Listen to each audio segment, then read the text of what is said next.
الرجيم بسم الله الرحمن الرحيم والصلاة والسلام على رسول الله وعلى آله وصحبه أجمعين. السلام عليكم ورحمة الله وبركاته. Biz endi Ramazon oy so'nggi 10 kunda alhamdulillah biz endi alayhissalom roza tutib biz endi baxtga erishdik deb aytamiz inshaalloh. Baxtga erishdikmi roza tutib? Roza tutarga rahatmi? Osharga hozirlisi yo'q.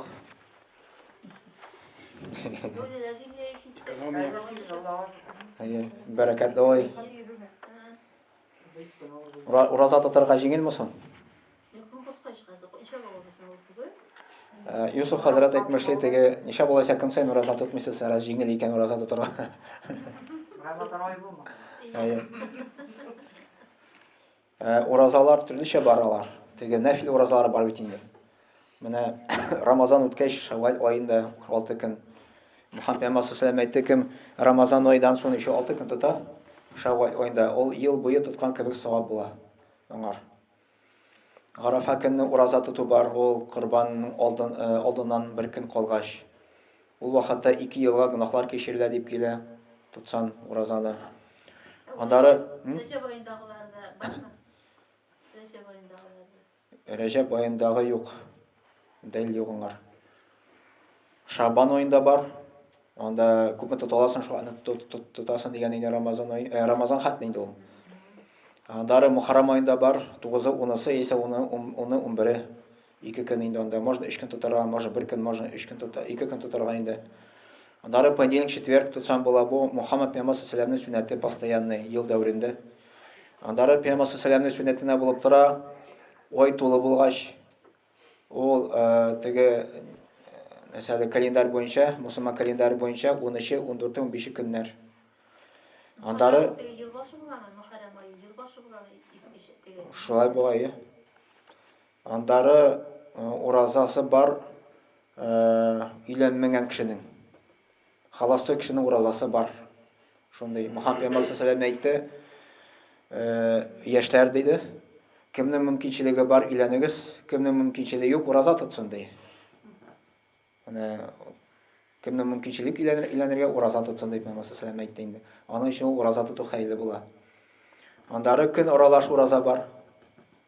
Мөхәммәд Пәйгамбәр саллаллаху алейхи хадисендә килә, иң самый яхшы ураза ул Давуд пәйгамбәрнең уразасы. Давуд пәйгамбәр көн аралаш тотты ди. Постоянно тотты инде шулай көн аралаш уразаны инде.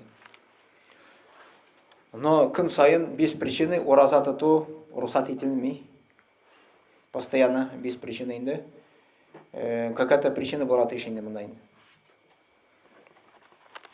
Так, яра, давам итәбез. Аллаһ Тәгалә Коръәндә әйтә: "Васанал инсана бивалидайхи хамалатху уммуху вахнан ала вахнин. Ва фисалуху фи амин. Ан яшкур ли ва ли валидайка илайя ал-масир." Луқман сурәсе 14-нче аятта Аллаһ Тәгалә әйтә: Biz кешегә васыять итеп калдык ди, әти-әнигә изгелек кылырга. Чөнки әнигез сезнең ди авырлык белән авырлык өстендә йөртә ди. Шиндә ана карнында 2 ел имезү ди. Миңа рәхмәтле булыгыз ди Аллаһ Тәгалә әйтә. Әтиң әнигә рәхмәтле булыгыз ди. Сез миңа кайтачаксыз ди. Аллаһ Тәгалә монда искә төшерә әти-әнигә изгелек кылырга куша. И сәбәбен дә әйтә. Беренче әнигез ана карнында сезне авырлык белән йөртә ди. Без бөтенебез әнишән чыктык. Иле дәмәгәр Адәмнән башка һәм Хавадан башка инде. Адәм белән Хава алар сабый булмады, ана карнында булмады. Аллаһ Тәгалә аларны бар кылды, шулай килеш. И шушы 2 кешедән соң андары менә уже без бөтенебез ана карнынан чыктык. И ана кешесе мәҗбүр була шушы баланы авырлык белән йөртергә. Ул инде бала үзенә бөтен витаминнарны суыра, бөтен нәрсәләр кабы донор килеп чыга инде. Ана кеше ул вакытта теге заиф була. Теге мораль яктан да заиф, физик яктан да заиф.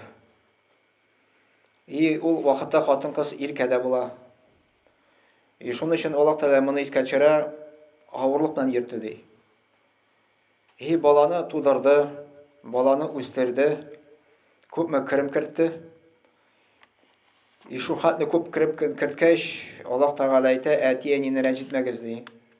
Әти-әнине зур урынга куегыз ди, аларга даже уф та дип әйтмәгез ди. Менә бер дәрестә сөйләгәнек бит әле Абу Хурайра турында. Абу Хурайра ул була Мөхәммәд пәйгамбәрнең сахабасы. Аннан бик күп хадислар тапшырыла. То есть ул бик күп пәйгамбәрне күргән, аны теге ятлаган, видимо, гамәлләрен ятлаган инде, башка кешеләргә тапшырган.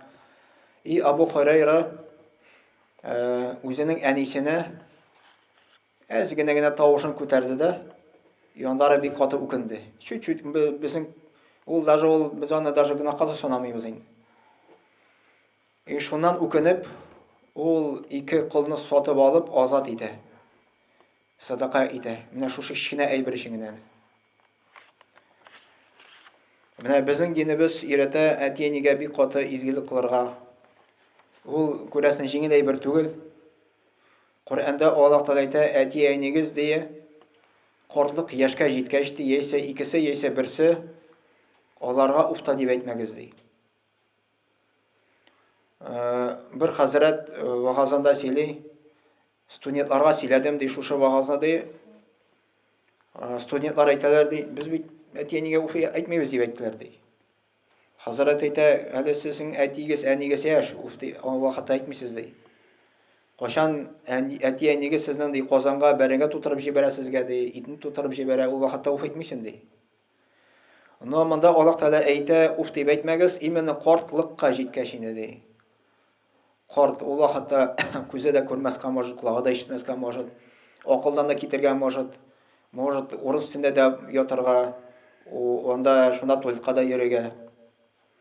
Именно шул вакытта уф дип әйтмәгез ди. Уф уже зур гынакка санала инде. Әгәрдә без әти-әниләрне рәнҗетсәк, ул вакытта алар рәнҗесәләр, андый кеше даже Аллаһ Тәгалә Мөхәммәд пәйгамбәр әйтте, Аллаһ Тәгалә шушы кешегә ди, дөньяда ук уже газапны ашыктыра ди. Бер хәзрәт мисал китерде, шушы бер хәзрәтнең абыйсы булган икән. Юл абыйсы шергә яраткан, әнисе белән бергә яшәгән инде. Юл әнигә нинди начар сүзләр генә әйтмәде ди.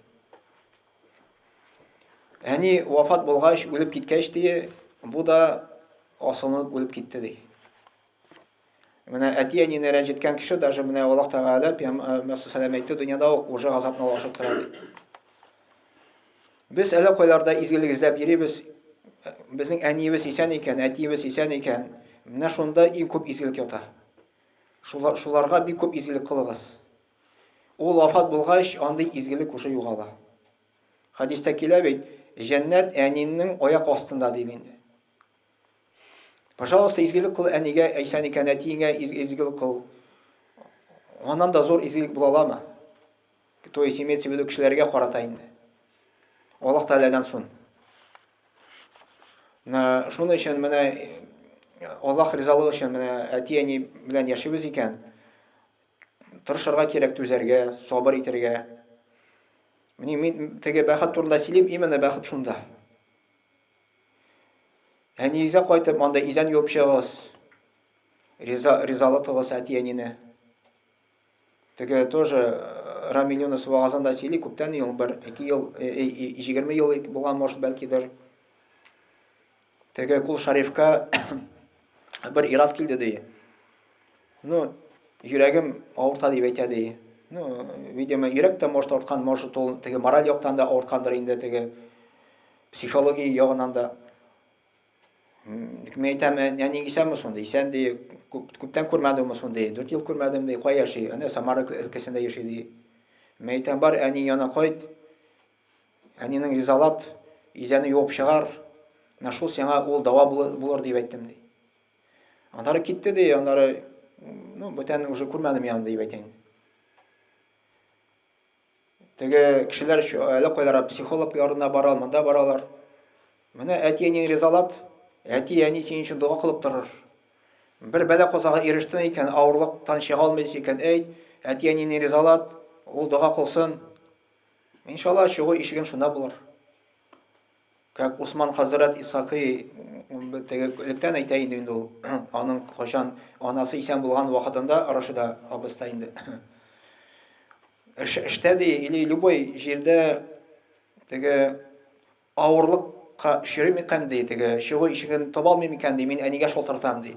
Әни, менә чуты проблема, чыга алмыйм проблеманы миңа дуа кыла дип әйтәм ди. Ул дуа кыла, и сразу проблема решаться ителә. Менә әти-әнине кирәк ризалатлыгы. Менә шунда ята изгелек, шунда ята бәхет. Әз генә булса да. Аңар әти-әнигә күп кирәк түгел.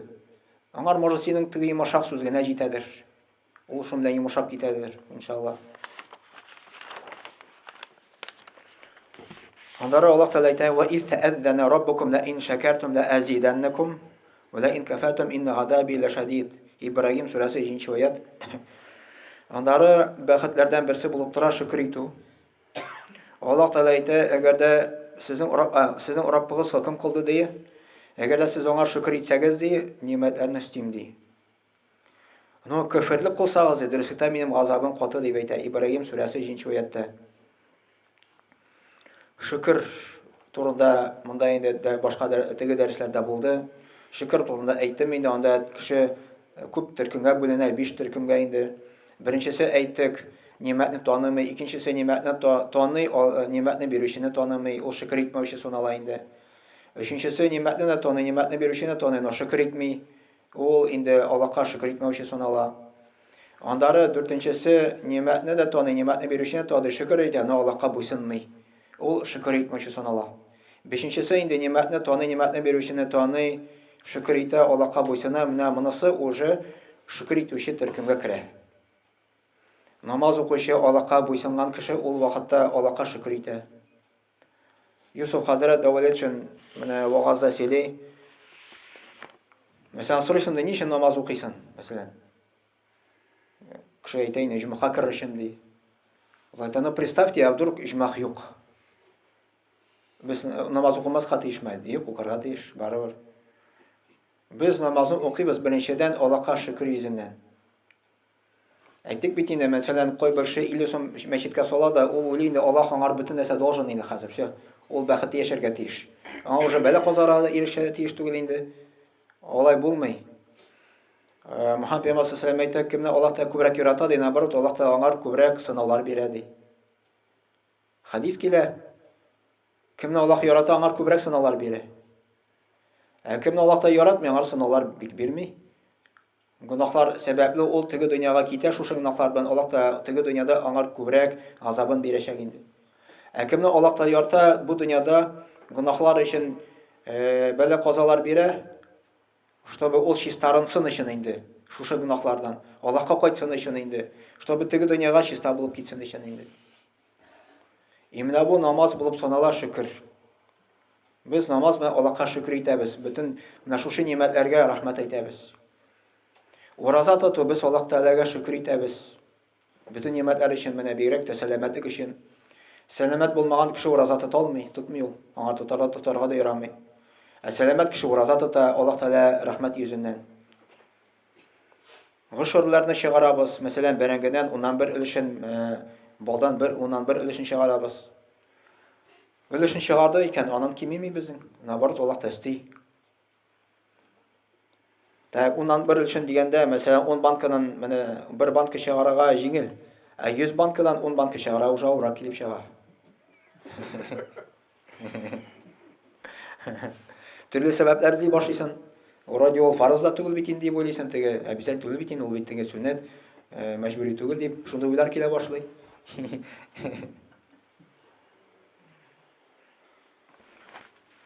Поэтому монда теге юмарт дип әйтәбез, юмартлык. Монда кереш башлана иштә кешенең инде.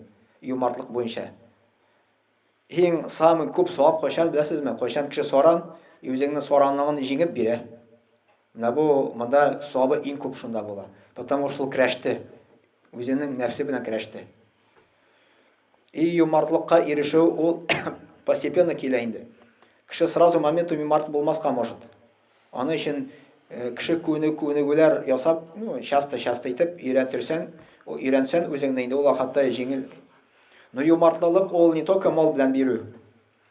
Синең елмаю да юмартлыкка санала. Сәлам да юмартлыкка санала. Сәлам бирмәгән кеше ул иң саран кеше булып санала.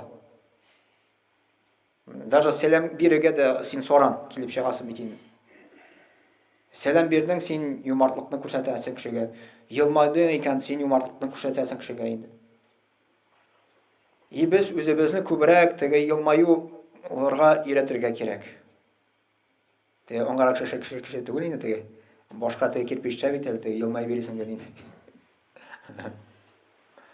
Теге сөйләгәннәр элек тоже берничә дистә ел элек граница ачылгач Совет Союзының инде. Чит илдән кешеләр керә башлады безгә укырга инде. Теге араплар анда килә башлады, медицинская керә башлады, Казанга, анда Мәскәүгә, Ижауга. Теге әйткәннәр инде бер арап килгәндә беренче Россиягә автобуста бара да бөтенесе теге, русча әйтмешә грустный инде теге шундый. Елмаймый да. Тегесе сорый икән, нәрсә булды сезнең монда ди? Әллә сугыш булдымы әллә ди? Нишләп бөтенесе теге шундый елмаймый берсе дә ди? Ә чит илгә чыгасың, мәсәлән, Эмиратка гына төшәсең тегендә, бөтенесе елмаялар теге.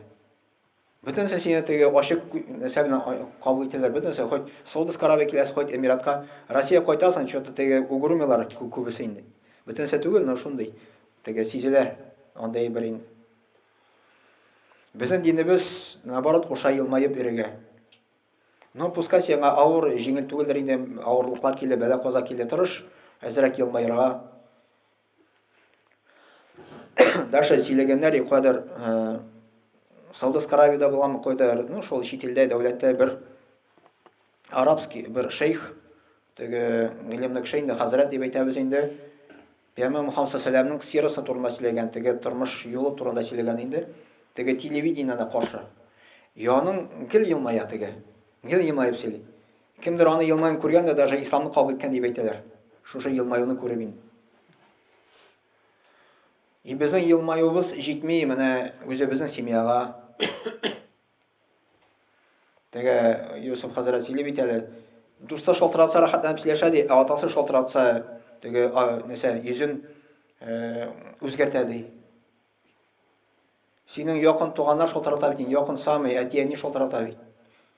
Или менә сизелә, мәсәлән, килдем бер сервиска инде, анда тоже, мусульманнар эшли инде. Раз анда теге тәгәрмәчне алыштырып йөри дә, теге сөйләшә, өстендә сөйләшә, моны ярас хатыны шалтырата. Теге нәрсә кирәк? Шундый төсенә. Типа не вовремя шалтыратасың, мин вакыт юк булай да, теге монда кешеләр күп. Да, менә безнең әхлагыбыз шундый. Намаз укыйбыз, но әхлагыбыз әле шундый дәрәҗәдә. Аны дуасы да бар. Иншалла килә Аллаһумма ахсанта хулки фахсин хулуки дигән инде. Я Рабб Алла, син минем тышкы кыяфәтне матур кылдың. Мине эчтәге әхлакны да төзәт дигән дуа бар шундый. Аллаһтан дуа сорарга да кирәк, әхлакны минем үзгәрт дип, яхшы якка дип. Менә ул да бәхет кешегә китерә. Кемне әхлагы начар, ул бәхетле була алмый.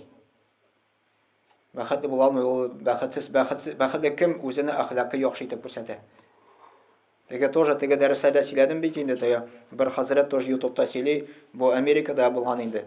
Хәзрәт кунаклар безгә килергә җыена ди, без бит инде әзерлибез, моны инде менә мәсәлән аш үткәрәбез икән.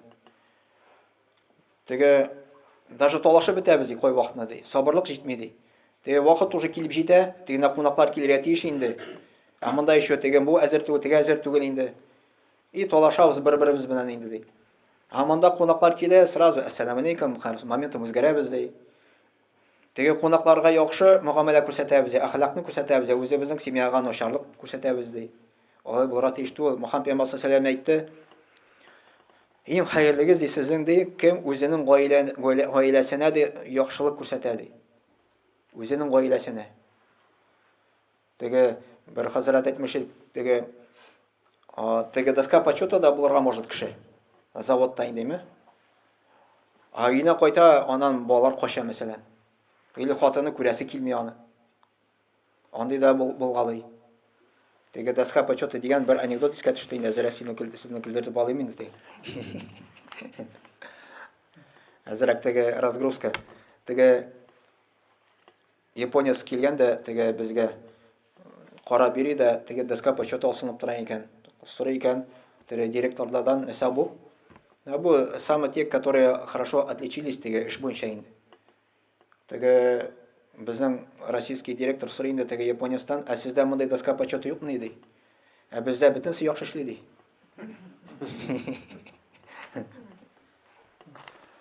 Шуның өчен син доска почета да булырга может. Ә өйгә кайткач син начар мөгамәлә күрсәтәсең хатынга, мәсәлән, балаларга. Монда иң авыр үзенең сабырлыкны күрсәтү үзенең гаиләңә. Потому что син белән бер түбә астында яшисең бит инде. Теге Җәйл хәзрәтнең бер мәзәк итеп китерә бит, шуды бу мәзәкләргә тарта башладым мин. Теге ул никах белән мисал китерә инде, аның теге китабы бар. Никах буенча инде теге өйләнешү буенча. Совет заманда мин сезгә сөйләдем бит инде. Совет заманда укучы мәктәптә шигырь сөйләгән икән. Безнең психология унбаби бөтенсе партия керергә тилгән инде. Укытучы бошады да икенче көнне әйдә киттек директорга дип әйтә. Директорга сөйләсен. Директорга сөйлә дә безнең әйтә психология унбаби 9 партия керергә тили ди. Төгесе сорынчап 9 кичә бит, унысы хәтиле ди. Берсенең күзе ачылды инде дип әйтә инде.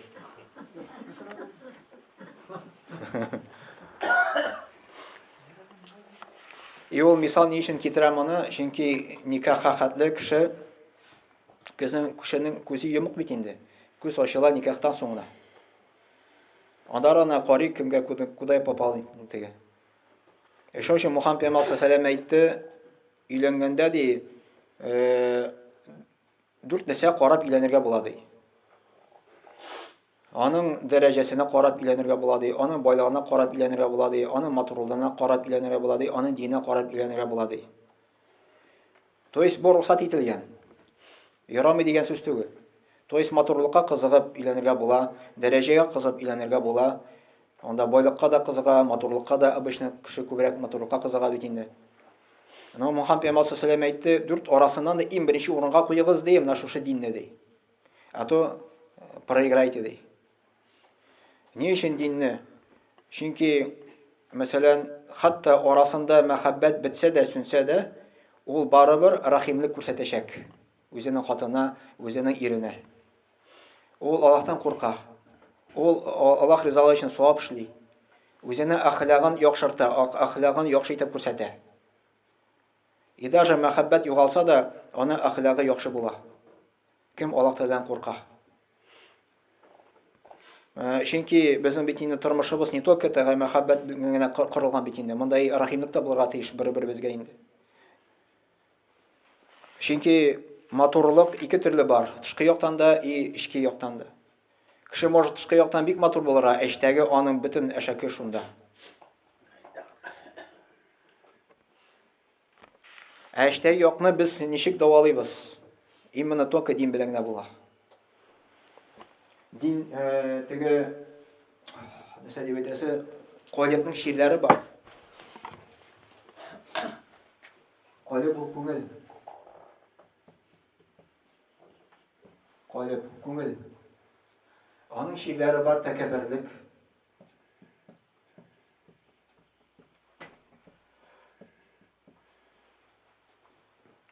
Тәкәбберлек мәгънәсе хакны кабул итмәү.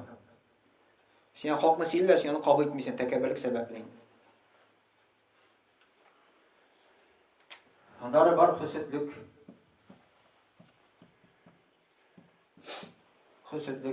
Хөсетлек инде ул көннәшү башка кешегә. Бар кара көннәшү, бар ак көннәшү. Ак көннәшү мәсәлән синең күршеңме или туганыңмы бер машина яхшы сатып алды икән. Ак көннәшү ул шулай була.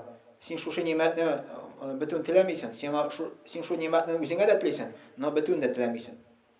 Кара көннә шу бар, син шушы нимәтне шушы күршеңнән бөтен телисең, иштә. Үзеңә дә телисең, но бөтен дә телисең. И бу шир булсын алайды, бу шир. Бу ширләрне белеп, без кешенең хатасын эзләргә тиеш түгел. Обычно кеше үзендә бүрәнәне күрми бит инде теге, кешедә соламны күргән дип әйтәләр. Безнең динебез өйрәтә наоборот, үзебезне күрә белергә кирәк шушы ширләрне. Бәхет шунда ята. Шушы ширләрне күрә белеп, аны үзгәртергә тырышырга кирәк. Ул башлана инде бу ширләр кичнәдән үк башлана. Мәсәлән, мәктәптә дип әйтәбез индеме? Укытучы ачуланды баланы икән. Поведениешемме, анда или ике аламы. И син укытучы белән талаша башлыйсың. То есть защищать итәсең хаксыз баланы икән. Син получается тәкәбберлекне тәрбиялисең үзенең балада. То есть безнең теге әдәбебез, әхлагыбыз җитеп бетми, шу гыйлем җитми, хакларыбыз бар. Укытучы каршында да хакы бар, укытучының балалар каршында хакы бар. Әти-әни каршында да безнең хакыбыз бар, әти-әнинең дә балага карата үзенең хакы бар инде. Мәсәлән, әти-әни хакын үтәлми, мәсәлән, бала икәнме? Но монда әти-әни дә гаепле булырга мөмкин. Әгәр дә ул кичнә вакытта тәрбия бирмәгән икән, үскәч әти-әнинә ничек ул теге әхлак күрсәтсен, әдәп күрсәтсен әти-әнигә инде.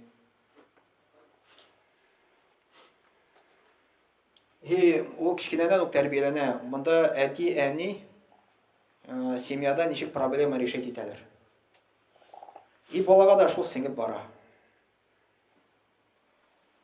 Если әти-әни талашалар постоянно, балага шул сеңеп бара, яндары үскәч, өйләнгәч, кияүгә чыккач, нак шул кабатлый. Даже ул дингә килсә дә, даже намаз укыса да. Бер хәзрәт әйтмешенчә, даже намаз укучылар аерылышалар ди. Да, ул 22 яшьтә намазга баскан, әле ярты елган намазда.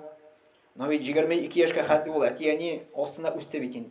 Ул аңа ничә ел буе сеңде менә шушы. Сеңеп ул аны тиз генә үзгәртә алмый. Шушы үзенең характерын инде. Хөсетлек, андары бар рия дигән нәрсә. Рия ул показуха. Кеше мактасын өчен гыйбадәт кылу. Изгелек кылу. Кеше моны мактасын өчен инде бу кешенең үзенең йөрәгендә бу ята. Ул һәрбер кешедә андый әйбер бар. Просто һәрбер кешенең үз дәрәҗәсендә. Аны контрольдә тотырга белергә кирәк. Без монда мәчеткә киләбез, намаз укыйбыз. Аллаһ ризалыгы өчен. Безне кеше өчен түгел. Зиратка өмәгә барабыз икән, минем турында кеше әйтмәсен дип бару түгел. Бу рия була уже, бу уже кеше өчен син барасың анда. Рияны давалап була только Аллаһ ризалыгы өчен мин эшкә барам дим. Әллә ничә сәгать бар безнең вакыт? Ага, субханаллаһ. Ашһаду ан ла илаһа илля антә, астагфирука ва атубу илейк.